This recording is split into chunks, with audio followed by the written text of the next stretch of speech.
ये भैया फाइनली आप लोगों को हम रिकॉर्डिंग दिखा रहे हैं। अभी आप लोगों का स्वागत है फिर से रेस म्यूजिक स्टूडियो, जो हम लोग का स्टूडियो है जो चकिया में स्थित है। और रंजीत पांडे जी का अभी रिकॉर्डिंग होने वाला है।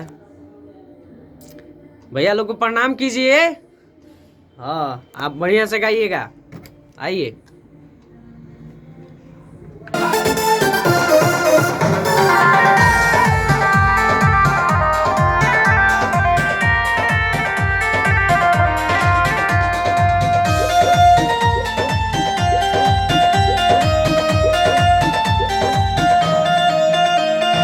भाई के शादी पे भी जाई बनोई हरावा ना भूखे न दुनिया या कालावा के हरावा।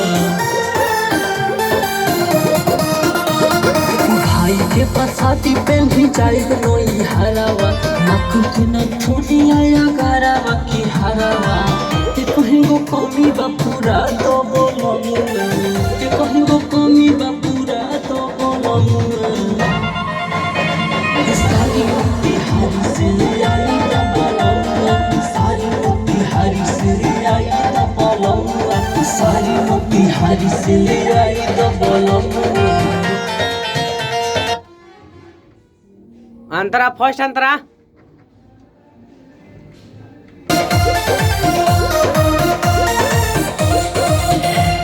कहतानी जवन सब बात हम मान सितारा से सजावल रंग होखिया समानी ओखेया समाधि बेजी।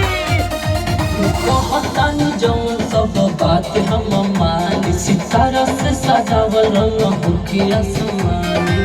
देव समयनी मनी हारिए बोलनुआ देव समयनी मनी हारिए बोलनुआ।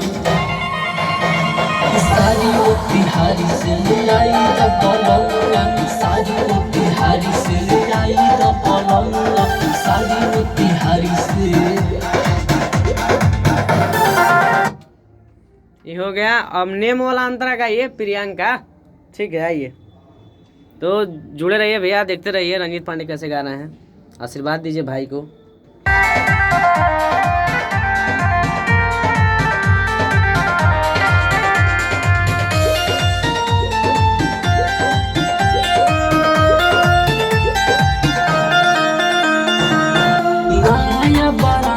के सैया एक पीस हो बेल भी तोला बुझवन साबा का से 20 हो साबा का से 20 हो।